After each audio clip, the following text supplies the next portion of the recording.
नमस्कार दोस्तों, मैं अंकित आनंद कर्ण आप सभी का स्वागत करता हूं मेरे YouTube चैनल में। दोस्तों, आज मैं आप सभी लोगों को क्लास 10 लेसन नंबर 12 इलेक्ट्रिसिटी जो कि एनसीईआरटी फिजिक्स का चैप्टर है, इसका मैं factors on which resistance of a conductor depends, यानी कि वो कौन से फैक्टर होते हैं जिसपे किसी भी कंडक्टर का रेजिस्टेंस डिपेंड करता है, वो बताऊंगा। और इसी में मैं आपको वेरिएबल रेजिस्टेंस, फिक्स रेजिस्टेंस, ये सब का भी मतलब समझाऊंगा, जो कि आपने मेरे सर्किट डायग्राम वाले वीडियो में देखा होगा, लेकिन तभी मैंने इसे समझाया नहीं था क्योंकि वो टॉपिक यहाँ का है। देखिए, इसकी शुरुआत ओम्स लॉ से होती है। ओम्स लॉ का जो फॉर्मूला हमने छोड़ दिया था V equal to I R, हाँ, इसमें रेजिस्टेंस का क्या फॉर्मूला बनेगा, V बाई आई। लेकिन मैंने कहा था कि ये रेजिस्टेंस इस वोल्टेज और इस करंट पर डिपेंड नहीं करती है। रेजिस्टेंस एक बॉडी की फिक्स होती है। तो फिक्स क्यों होती है? तो देखिए दोस्तों, जब हमने क्या बोलते हैं, मैंने नहीं, मतलब साइंटिस्ट ने, मैंने नहीं, जब साइंटिस्ट ने, देखिए मैं आपको कंडक्टर बना के दिखाता हूँ। जैसे कि कंडक्टर समझ लीजिए, कोई भी मेटल रॉड कुछ भी है, कंडक्टर है। तो जब ऐसा किया गया कि जैसे कि ये कोई कंडक्टर है, इसका जब हम लेंथ बढ़ाते हैं, ये देखिए लेंथ,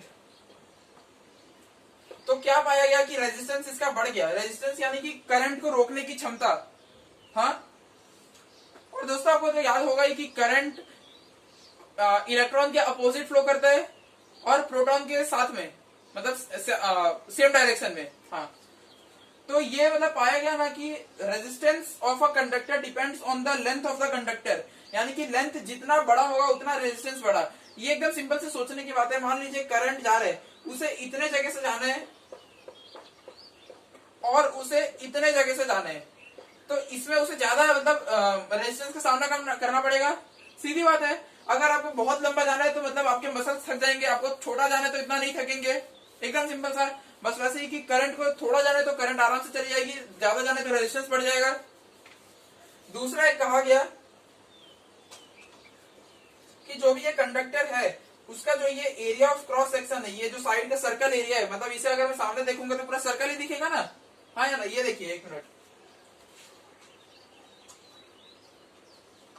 जैसे मान लीजिए कि यही कंडक्टर है, ये टेप है, तो ये कंडक्टर ऐसे रखा है। अगर मैं इसे सामने से देखूं तो ये सर्कल दिखेगा। तो ये जो एरिया है सर्कल का एरिया क्या होता है, पाई आर स्क्वायर। ये जो एरिया ऑफ सर्कल है, क्रॉस सेक्शन, मतलब एरिया ऑफ क्रॉस सेक्शन है, ये पाया गया कि resistance is inversely proportional to 1 by area. इसका क्या मतलब होता है?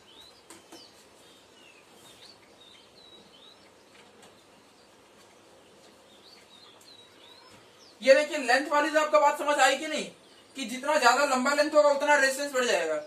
इसका मतलब क्या है कि एरिया जितना ज्यादा होगा ना, रेजिस्टेंस उतना कम हो जाएगा। मैं आपको बताता हूं। मान लीजिए दोस्तों, ये देखिए, ये एक कंडक्टर है, इसका एरिया ये है, एरिया ऑफ क्रॉस सेक्शन। दूसरा कंडक्टर ये है, इसका एरिया ऑफ क्रॉस सेक्शन ये, मतलब इसका इतना बड़ा है, इसका इतना छोटा है। तो करंट को यहां से पास करने में मतलब इससे ज्यादा जगह मिलेगा, हाँ या ना। करंट को इसमें पास करने में मतलब ऐसा पूरा लगेगा, जैसे कि आप ऐसा मान सकते हैं जैसे कि लिफ्ट है। एक लिफ्ट में अगर वहां पे उसका क्या बोलते हैं, लिमिट है 6 पर्सन का। अगर एक आदमी जाएगा तो वो आराम से चला जाएगा। 2 आदमी जाएंगे तो मतलब थोड़ा सा होगा, लेकिन कोई फर्क नहीं पड़ेगा। अब समझ लीजिए इसमें 10 आदमी जा रहे हैं। अब सोचिए, लोग एक दूसरे में ऐसे ऐसे करके जाएंगे ना, हाँ या ना। तो इसमें रेजिस्टेंस बढ़ा कि नहीं, मतलब जितना तंग वो जगह होते जाएगा, जितना मतलब उसकी गली दबते जाएगी। आप ऐसा देख सकते हैं, दिल्ली में भी कितने गांव, दिल्ली में भी मतलब ऐसे बहुत एरिया है जहां पे ऐसा लगता है कि 2 बिल्डिंग ऐसे है ना, जैसे कि उस आदमी के सर पे गिरने वाली है। समझ रहे कि नहीं मैं क्या कहना चाह रहा हूँ कि और देखिए, जैसे कि हाईवे होता है, हाईवे पे अगर आप गाड़ी चलाएंगे तो हाईवे में मतलब अगर 2 लेन की सड़क है, जैसे कि मैं स्कूटी चलाता हूँ अपने कॉलेज जाने के लिए, तो मुझे मतलब कोई बहुत रेजिस्टेंस नहीं दिखता। देखिए, समझ लीजिए दोस्तों कि एक पतली सी सड़क है, उसमें ट्रक चल रहा है। अब आप उसमें गाड़ी चला के दिखाइए तो समझ रहे ना, आपको रेजिस्टेंस फील होगा ना गाड़ी चलाने में। वही चीज है कि जितना ज्यादा एरिया उतना कम रेजिस्टेंस, मतलब एरिया अगर बढ़ गया तो रेजिस्टेंस कम हो गया, एरिया अगर कम हो गया तो रेजिस्टेंस बढ़ गया। देखिए, एरिया बढ़ा तो रेजिस्टेंस कम हुआ, मतलब एरिया बढ़ा तो रेजिस्टेंस कम हुआ, एरिया घटा तो रेजिस्टेंस बढ़ा। समझ रहे कि नहीं मेरे एग्जांपल, हाँ या ना? हाँ। तो ये दोनों मतलब है ना एक्सपेरिमेंट्स किए गए, तो पाया गया कि लेंथ बढ़ता है तो रेजिस्टेंस बढ़ता है, एरिया बढ़ता है तो रेजिस्टेंस कम होता है, इसीलिए इसे इनवर्सली प्रोपोर्शनल बोलते हैं। देखिए ये अगर इसके न्यूमरेटर के साथ हो तो डायरेक्टली प्रोपोर्शनल, और ये अगर इसके डिनोमिनेटर के साथ हो तो इसे इनवर्सली प्रोपोर्शनल यानी कि उल्टा। अब इसी पे हमारा रेजिस्टेंस का मतलब फॉर्मूला बनता है।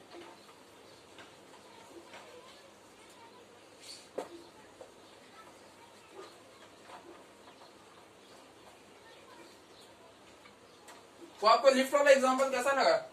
देखिए तो जब एक्सपेरिमेंट किएगा तो ये पाया गया कि एक कंडक्टर के लेंथ से उसका रेजिस्टेंस डायरेक्टली प्रोपोर्शनल है कि वो कितना ज्यादा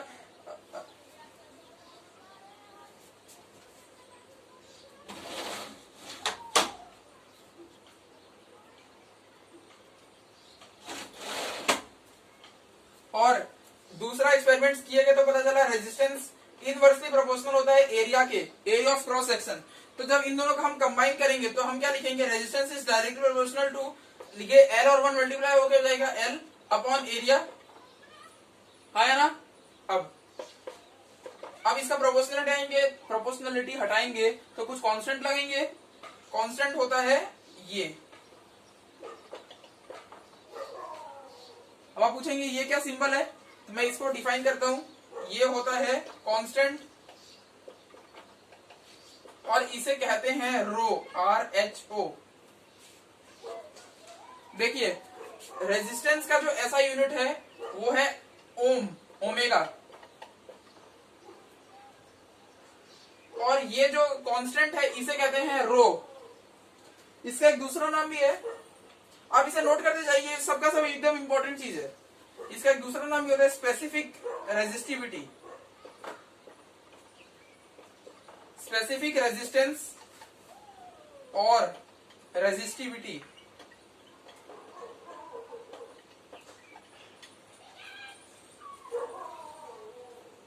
देखिए मैं आपको वापिस बताता हूं कि एक्सपेरिमेंट्स किए गए तो हमें पता चला ये दो पॉइंट्स है, एक resistance is direct proportional to length और रेजिस्टेंस इज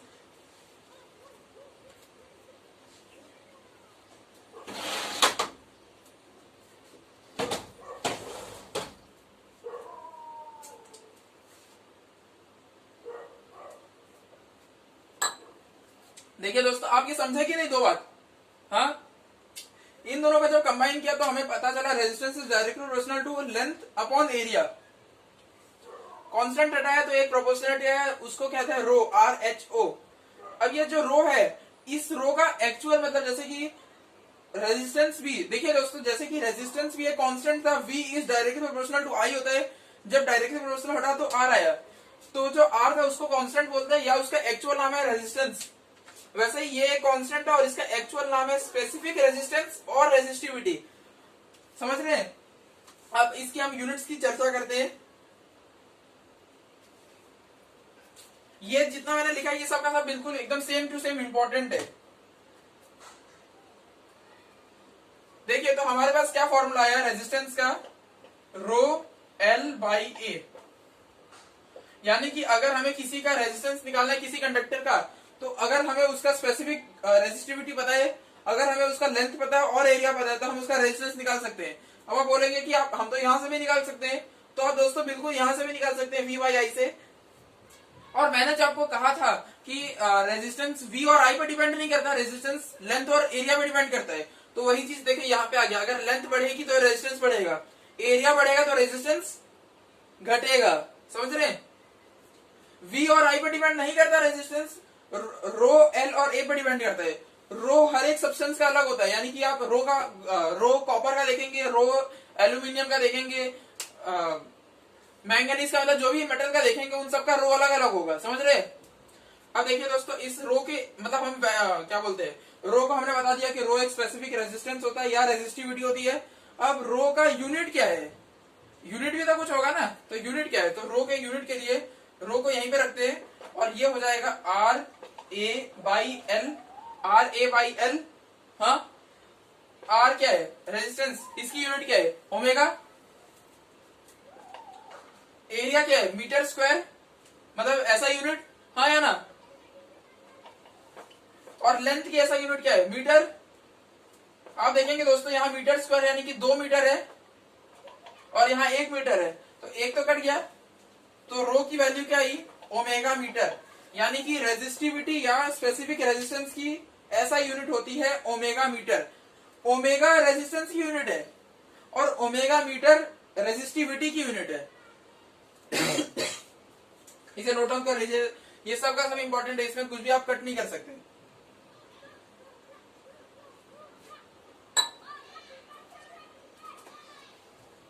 और मैं आपको ये चीज क्लियर कर देता हूं कि जो ये रो होता है या स्पेसिफिक रेजिस्टिविटी या मतलब स्पेसिफिक रेजिस्टेंस, ये सब मटेरियल का अलग अलग होता है। अभी मेरे पास यहाँ प्रेजेंट में एनसीईआरटी नहीं है, लेकिन आप एनसीईआरटी में देखिएगा, वहां पे एक टेबल है जिसमें बहुत सारे मेटल का उसमें रो दिया हुआ है, समझ रहे हैं? तो यानी कि आप देख के बता सकते हैं कि रो हर एक सब्सटेंस का अलग होता है, किसी भी सब्सटेंस का किसी से मैच नहीं करता है। चलिए दोस्तों, तो अब इस पे क्या बोलते हैं, थियरी तो हो गया। मैंने आपको बता दिया कि रेजिस्टेंस केवल और केवल लेंथ, एरिया और इसके स्पेसिफिक रेजिस्टेंस पे डिपेंड करता है, ना कि वी और आई पे। अब मैं इस पे डायरेक्ट क्वेश्चंस पे आता हूँ। अब देखिए दोस्तों, यहाँ पे आपको मजा आने लगा है, क्योंकि आपको जितनी थियरी पढ़नी थी वो लगभग यहाँ पे खत्म हो गई। अब यहाँ से बस केवल और केवल क्वेश्चन है। आप इस फॉर्मूला को नोट कर लिए रखिएगा, resistance equal to rho L by ए।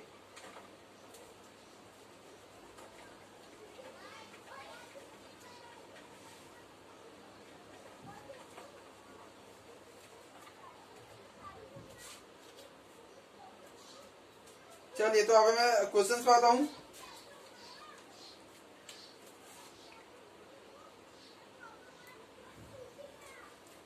देखिए क्वेश्चंस क्या है।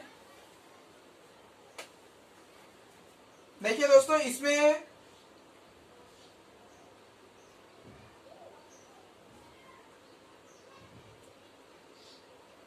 आपको केवल और केवल मैं 3 क्वेश्चंस कराऊंगा, 3 ही क्वेश्चंस है। प्लीज ये 3 क्वेश्चंस ध्यान से सुनिएगा। पहला क्वेश्चन है, एक कॉपर वायर, देखिए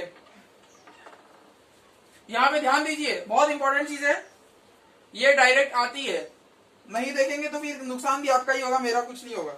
देखिए क्वेश्चन है, एक copper wire of length 2 metre, एक कॉपर की वायर है जिसका लेंथ है, यानी कि देखिए यहाँ पे कॉपर की वायर बनाते हैं जिसका लेंथ है 2 metre and area of cross section, यानी कि देखिए जो दोस्तों ये जो एरिया है, अब इसे नोट डाउन जल्दी कीजिए, ये जो एरिया है वो है 1.7 इंटू 10⁻⁻6 मीटर स्क्वायर। ये जो एरिया है ये इतना है। अब क्या कहा गया है, एंड अ रेजिस्टेंस ऑफ, यानी कि देखिए दोस्तों ये जो इस कॉपर वायर का रेजिस्टेंस है वो है 2 इंटू 10⁻2 ओम्स। हमें क्या निकालना है, कैलकुलेट द रेजिस्टिविटी, हमें इसका रेजिस्टिविटी निकालना है। एकदम सिंपल सा क्वेश्चन है। हमें क्या कहा गया कि कॉपर वायर है जो कि 2 मीटर लंबी है, उसका एरिया ऑफ क्रॉस सेक्शन दिया है, उसका रेजिस्टेंस दिया है, हमें उसका रेजिस्टिविटी निकालना है। रेजिस्टिविटी निकालना है तो क्या करेंगे हम, आपने अभी पढ़ लिया होगा कि रेजिस्टेंस का फॉर्मूला होता है रो एल बाई ए, हाँ या ना। हमें आर एल ए दिया है, बस रो निकालना है, तो रो के लिए बाकी सबको उधर भगा देते हैं। रो कितना होगा, आर ए बाई एल, हाँ या ना। ये हमारा मतलब मेन कंसेप्ट वाला फॉर्मूला है। तो रो हो गया आर ए बाई एल।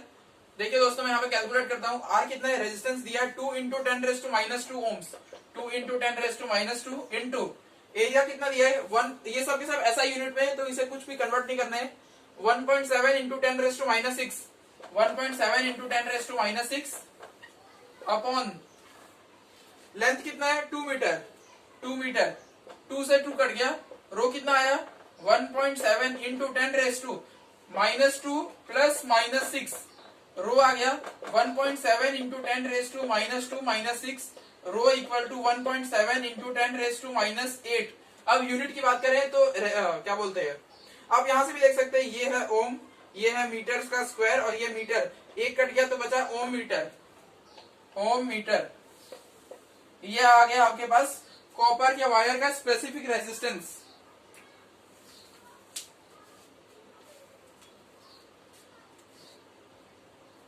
यानी कि कॉपर का कोई भी आप वायर ले, किसी भी टाइप का ले, हमेशा वो यही रहेगा।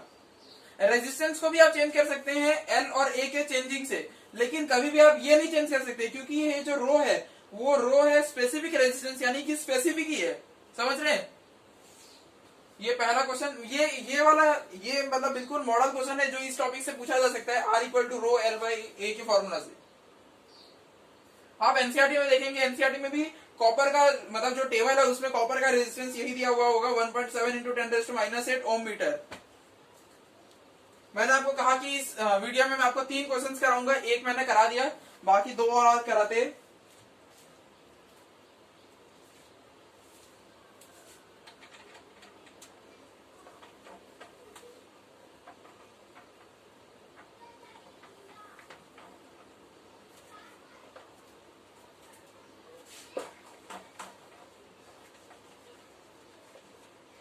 अब यहां से केवल और केवल इस चैप्टर में सॉल्व वाले क्वेश्चन है, मतलब थियरी समझ लीजिए कि 80% थियरी इस चैप्टर की खत्म हो चुकी है।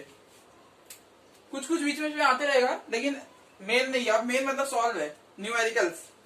सेकंड क्वेश्चन है इसका, इस वीडियो का, एक copper wire has a diameter, एक कॉपर की वायर है जिसका हमें डायमीटर दिया है, डायमीटर कितना दिया है 0.5 mm। अब हमसे क्या कहा गया है, एंड रेजिस्टिविटी, ये देखिए दोस्तों रेजिस्टिविटी है यानी कि रो दिया है हमें 1.6 इंटू 10⁻⁻8 ओमेगा मीटर। कॉपर की वायर है जिसका डायमीटर इतना है और रेजिस्टिविटी इतनी है। What will be the length of this wire to make its resistance 10 ohms. First question है कि what will be the length of the wire, यानी कि वायर का लेंथ कितना होगा अगर इसका रेजिस्टेंस है 10 ओम्स। मतलब कि कॉपर का वायर है जिसका डायमीटर दिया है, उसका रेजिस्टिविटी दिया है, रेजिस्टेंस दिया है, हमें लेंथ पूछा है। और एक सेकंड क्वेश्चन भी शायद है इसमें, सेकंड क्वेश्चन बाद में देखते हैं, पहले सिर्फ फर्स्ट क्वेश्चन देखते हैं। देखिए तो हमें इसका लेंथ निकालना है, हाँ या ना। देखिए दोस्तों रेजिस्टेंस का क्या फॉर्मूला होता है, रो एल बाई ए। आपको लेंथ निकालना है तो आपको आर रो ए चाहिए, आर आपको दिया है, हाँ, रो आपको दिया है, ए नहीं दिया है। लेकिन देखिए दोस्तों ये जो ये पार्ट है, या देखें कि ये एक सर्कल होगा, मैंने आपको बताया था ये टेप का एग्जांपल से कि ऐसे ही अगर कंडक्टर है तो यहां से तो ये सर्कल ही हुआ। सर्कल का अगर आपके पास डायमीटर है 0.5 mm तो एरिया कितना होगा, मतलब एरिया कितना होगा पाई आर स्क्वायर। आर स्क्वायर के लिए आप डायमीटर से रेडियस निकाल सकते हैं, ठीक है। पहले तो आप देखेंगे दोस्तों ये mm में, पहले से मीटर में कन्वर्ट कर लेते हैं। कितना 1 मीटर कितना होता है, 1 मीटर 100 सेंटीमीटर, हाँ, या 1 metre 1000 mm, 1 metre 1000 centimetre 1000 millimetre होता है, हाँ या ना। 1 मीटर 1000 मिलीमीटर, क्योंकि मीटर ऐसा यूनिट है तो हमें मिलीमीटर से कन्वर्ट करना होगा। ये है 0.5 mm, तो कितना मीटर हुआ 0.5 अपॉन 1000 मीटर, तो कितना हो गया दोस्तों ये 0.5 इंटू 10⁻⁻, ये 3 है यानी कि -3 मीटर, हाँ या ना। आप जरा इसे इंटरेस्ट देखिए दोस्तों। इसके बाद एक ही क्वेश्चन है इस वीडियो में, अब मैं इसे वहां भेजता हूं। तो मैंने आपको कहा था शायद इसी चैप्टर में कहीं तो कहा था कि लेफ्ट पॉजिटिव होता है और राइट नेगेटिव होता है। तो अगर मैं इसे इधर भेजूंगा तो ये तो नेगेटिव है, यानी कि 5 इंटू 10⁻³ -1, 5 इंटू 10⁻⁴ मीटर। तो देखिए दोस्तों डायमीटर कितना है, 5 इंटू 10⁻⁴ मीटर। मैंने केवल और केवल बस इस मिलीमीटर को कन्वर्ट किया मीटर में और कुछ नहीं किया है। अभी तक हमने एरिया भी नहीं निकाला इसका। तो डायमीटर कितना आ गया 5 इंटू 10⁻⁴ मीटर।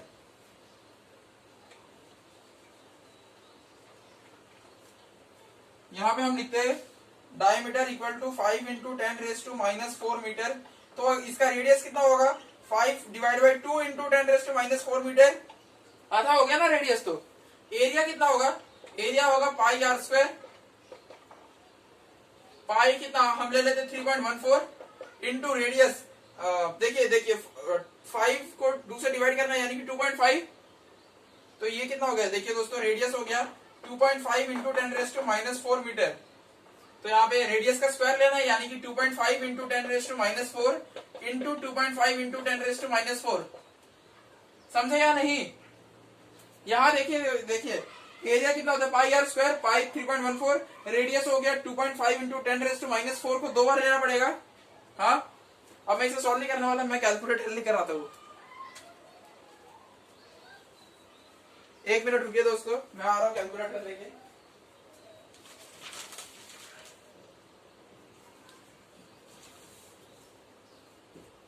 आ गया मेरा लोकल कैलकुलेटर।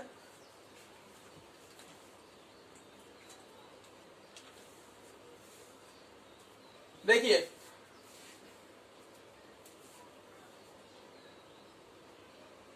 हाँ, इन तीनों को मल्टीप्लाई करते हैं। 3.14 इंटू 2.5 इंटू 2.5, आंसर आ रहा है 19.625 इंटू 10⁻⁻⁴ -8।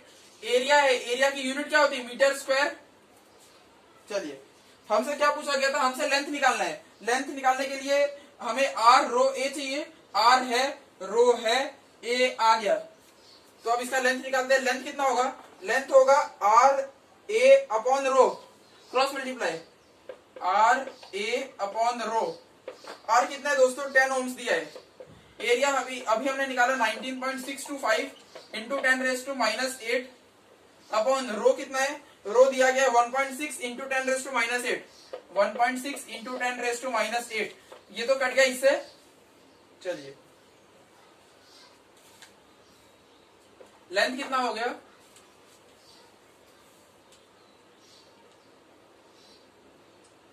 लेंथ हो गया 10 इंटू 19.625 अब 1 मिनट अपॉन 1.6।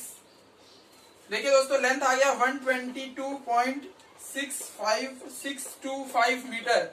अब मैं इसे इतना ज्यादा नहीं लिखूंगा, मैं इसे सीधा लिख देता हूं। लेंथ हो गया 122.67 मीटर। समझ रहे हैं? ये क्वेश्चन बहुत इजी। आपको लग रहा होगा मैं कैलकुलेटर क्यों यूज कर रहा हूँ। अगर क्वेश्चन इजी है तो क्वेश्चन इजी है। आप नोटबुक देखेंगे तो आपके पास तो नोटबुक में सॉल्व करने की जगह होती है। मेरे पास इतना जगह नहीं है इसलिए मैंने ऐसा नहीं किया। लेकिन आप एकदम देखिए दोस्तों, क्वेश्चन बहुत इजी सच में। आपसे बस लेंथ पूछा, लेंथ के लिए आपको ये तीनों चाहिए। आपको एरिया नहीं दिया गया, आपको डायमीटर दिया है। डायमीटर से आप रेडियस निकालिए, रेडियस से एरिया निकालिए। मतलब ऐसा लगेगा कि लेंथी क्वेश्चन है, लेकिन असली में लेंथी ही है, हार्ड नहीं है। इसका एक और पार्ट है, पहले आप इसे नोट डाउन कर लीजिए। ये तो है एस टर्म के क्वेश्चन भी नहीं, ये तो एनसीईआरटी का ही क्वेश्चन, एनसीईआरटी एग्जांपल है ये।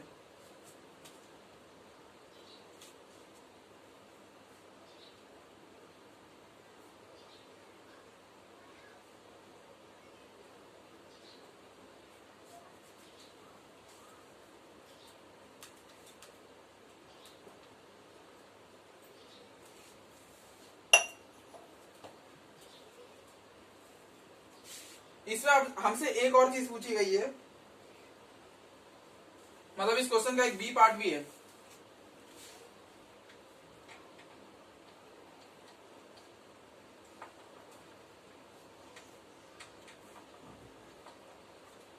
बी पार्ट क्या है क्वेश्चन में?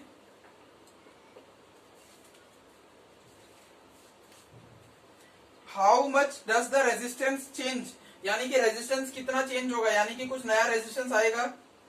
If the diameter is doubled, यानी कि देखिए दोस्तों, जो नया डायमीटर है वो पुराने डायमीटर का डबल्ड है।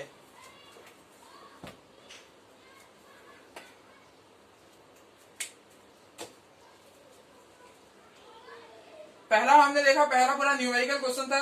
दूसरा क्या पूछा है कि अगर डायमीटर को, यानी कि जितना भी डायमीटर है उसको मैंने डबल कर दिया। ये देखिए, अगर मैंने डायमीटर को डबल कर दिया, देखिए जैसे यहां पे इतना डायमीटर है, अगर मैंने इसे डबल कर दिया, इतना हो गया, तो रेजिस्टेंस कितना चेंज होगा, ये पूछा है।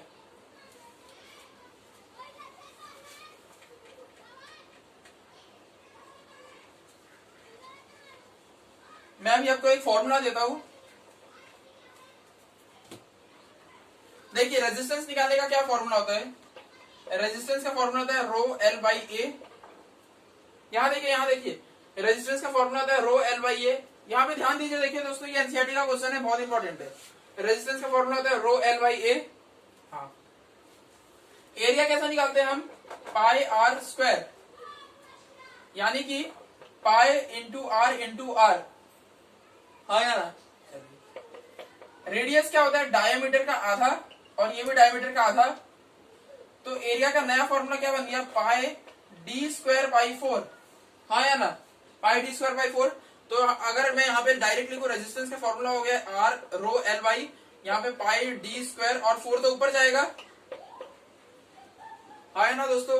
तो देखिए दोस्तों, रेजिस्टेंस का क्या फॉर्मूला आया, 4 rho L upon pi D square. मतलब अगर आपको किसी क्वेश्चन में रेडियस की जगह डायमीटर दिया है तो आप डायरेक्ट ये फॉर्मूला यूज कर सकते हैं। हाँ, अब हमसे क्या पूछा गया है कि अगर हमने डायमीटर को डबल कर दिया तो रेजिस्टेंस में क्या फर्क पड़ेगा। मान लीजिए नॉर्मल है, हाँ,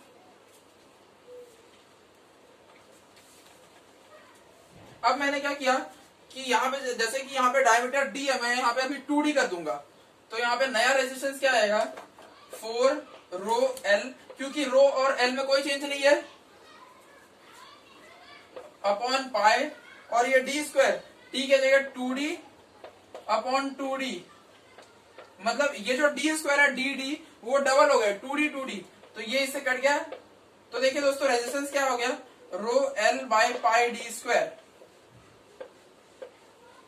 आप देखेंगे ये देखिए पुराना रेजिस्टेंस क्या था, 4 रो एल बाई डी स्क्वायर, यानी कि ये रो L by pi D square, ये तो ये मतलब क्या बोलते हैं आर वाला पार्ट है। और देखिए दोस्तों, जो ये आर डैश है यानी कि नया आर है, वो हो गया पुराने रेजिस्टेंस का 4 गुना कम। पुराना रेजिस्टेंस कितना था, 10 ओम, नया रेजिस्टेंस कितना होगा, 10 डिवाइड बाई 4 यानी कि 2.5 ओम। मैं आपको ये क्वेश्चन फिर से एक्सप्लेन करता हूं, आप इसे जरूरी नहीं ऐसे ही सॉल्व करें, आप पूरी वैल्यू यूज करके कर सकते हैं, यानी कि डायमीटर का आप इसका डबल कर दे। लेकिन आप देखिए दोस्तों, जब हमने सिंपल लिया तब इतना बड़ा कैलकुलेशन हो गया, आप अगर पूरा नंबरिंग में जाएंगे तो कितना बड़ा हो जाएगा, समझ रहे हैं। तो इसके लिए शॉर्टकट क्या है, रेजिस्टेंस होता है रो एल बाई ए। अब एरिया के मतलब मैंने आपको वो डिराइव करके बताया था, तो रेजिस्टेंस का नया फॉर्मूला हो गया 4 रो L by pi D square. हमसे क्या कहा गया है कि हमने सेकंड केस में डायमीटर को डबल कर दिया, हाँ, तो मैं क्या करता हूं, यहाँ पे जो डी स्क्वायर है यानी कि डी इंटू डी है, तो मैं यहाँ पे डी के जगह 2d कर दूंगा, 2d इंटू 2d, 2 और ये 4 कट गया, तो नया रेजिस्टेंस कितना आया, रो L by pi D square. और आप देखेंगे पुराना रेजिस्टेंस कितना था, 4 रो L by pi D square, यानी कि इतना पार्ट तो आर डैश हुआ नया रेजिस्टेंस, हाँ है ना, ये हो गया नया, मतलब इतना पार्ट हुआ नया रेजिस्टेंस आर डैश, यानी कि दोस्तों नया रेजिस्टेंस कितना हुआ, पुराने का 4 गुना कम। पुराना कितना था 10, तो पुराने का 4 गुना कितना होगा, 2.5 ओम हुआ, हाँ या ना। मैं एक बार आंसर देखता हूं, हाँ आंसर बिल्कुल सही है। मतलब मैंने है ना इसमें क्या फायदा, मतलब क्या दिमाग लगाया, मैंने इसमें ना तो रो एल ये सब की कोई वैल्यू यूज नहीं की है, मतलब ये सब को पूरा टर्म्स में सॉल्व कर दिया। अगर आप इसे बिना टर्म्स के मतलब पूरा वैल्यू लेके करेंगे तो भी कोई प्रॉब्लम नहीं है, समझ रहे कि नहीं। अब इस वीडियो का लास्ट क्वेश्चन की ओर बढ़ते हैं, चलिए आप जल्दी से इसे नोट डाउन कर लीजिए। लास्ट क्वेश्चन क्या है, लास्ट क्वेश्चन देखते हैं अभी क्या है।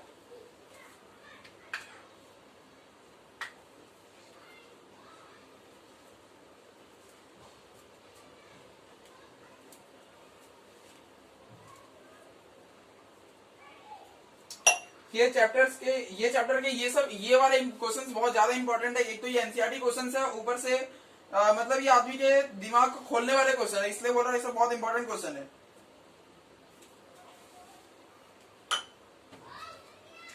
इलेक्ट्रिसिटी शुरू में लगता है कि बहुत हार्ड चीज है, लेकिन थोड़ा टाइम बीतने दीजिए और कंटिन्यू रिवाइज करते रहिए तो आपको लगने लगे कि ये मतलब फिजिक्स का सबसे इजी चैप्टर है 10th का।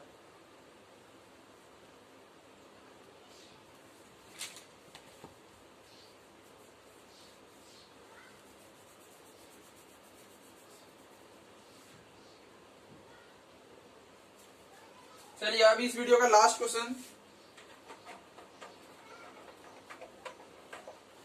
आने वाले वीडियो में मैं आपको रेजिस्टेंस सिस्टम का हीटिंग इफेक्ट और क्या बोलते हैं इलेक्ट्रिकल पावर, यानी कि ये 3 टॉपिक्स जो इस वीडियो के मतलब इस चैप्टर के बचे उसका ये चैप्टर कंप्लीट हो जाएगा।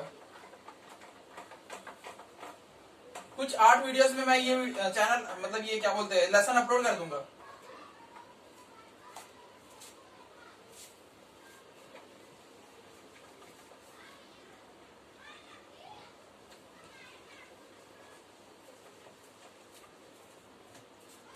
अब इसका क्या बोलते हैं, इस वीडियो का लास्ट क्वेश्चन, एक 6 ओम रेजिस्टेंस, एक रेजिस्टेंस है जो कि 6 ओम्स का है, doubled up by folding, calculate the new resistance of the wire. एक मतलब रेजिस्टेंस है जो कि 6 ओम्स का है, इसको डबल कर दिया गया। देखिए दोस्तों, मान लीजिए ये एक वायर है,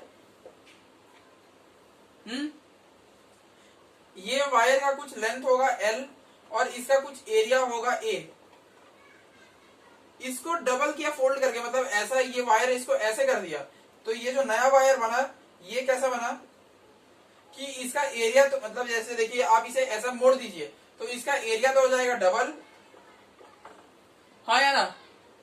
तो इसका लेंथ में तो कुछ तो कमी आएगी ना। मतलब देखिए आप ऐसा समझ सकते हैं जैसे कि हाँ यही है, ये एक मार्कर है, ये मार्कर का ये इसका लेंथ है और ये इसका इतना एरिया है। अगर मैं इसे बीच से ऐसे मोड़ दूं यहाँ पे तो इसका लेंथ कम हो गया, यहाँ देखिए लेंथ कम हो गया ना और एरिया बढ़ गया। तो अगर मैं इसे बीच से मोड़ूंगा तो इसका लेंथ तो आधा हो जाएगा। या फिर मैं आपको कैसे बताऊं, जैसे आप मान लीजिए आप ये रुमाल पे ही देखिए, मान लीजिए दोस्तों इसका कुछ लेंथ है, अगर मैं अभी इसको ऐसे मोड़ दूंगा तो इसका लेंथ तो आधा हो गया। समझ पा रहे हैं कि नहीं। तो वैसे ही जब ये इसका जो भी मतलब, एक मिनट में आपको थोड़ा डायग्राम अच्छे से बनाता हूं, आप डायग्राम देखेंगे आपको ये क्वेश्चन समझ आ जाएगा।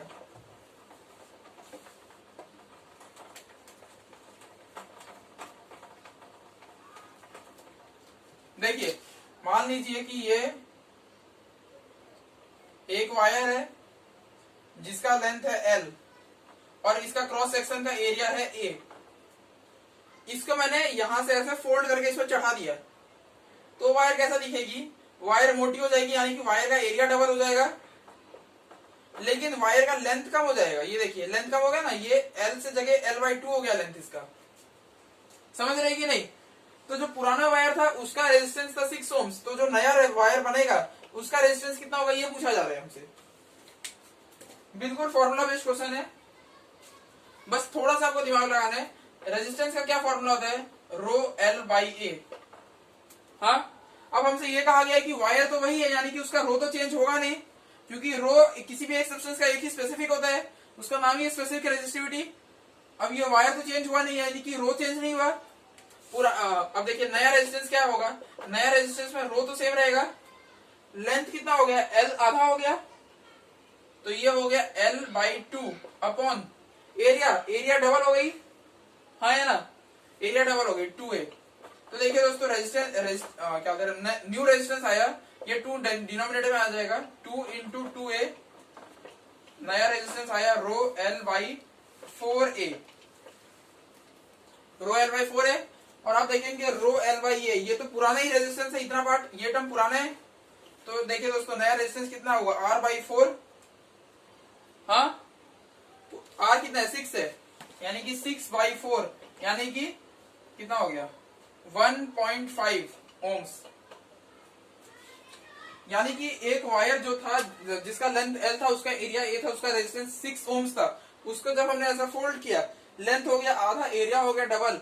तो बाद में आप इसे बस ध्यान से इसे सॉल्व कीजिए, ये सब क्वेश्चन बिल्कुल हार्ड नहीं, मैं सच बोल रहा हूँ। इसे मतलब क्या बोलते हैं, इसका नया लेंथ हो गया L के जगह L/2 और एरिया हो गया A के जगह 2A, यहाँ पे हो गया L/4A और क्या बोलते हैं ρL/A, ये पार्ट था R का ही। तो नया रेजिस्टेंस हो गया पुराना रेजिस्टेंस अपॉन 4, पुराना दिया है 6/4 1.5। समझ रहे। धन्यवाद दोस्तों, ये वीडियो यहीं पे एंड करते हैं। आने वाले 3 वीडियोस के बाद ये चैप्टर कंप्लीट हो जाएगा। तो जय हिंद दोस्तों, जय भारत।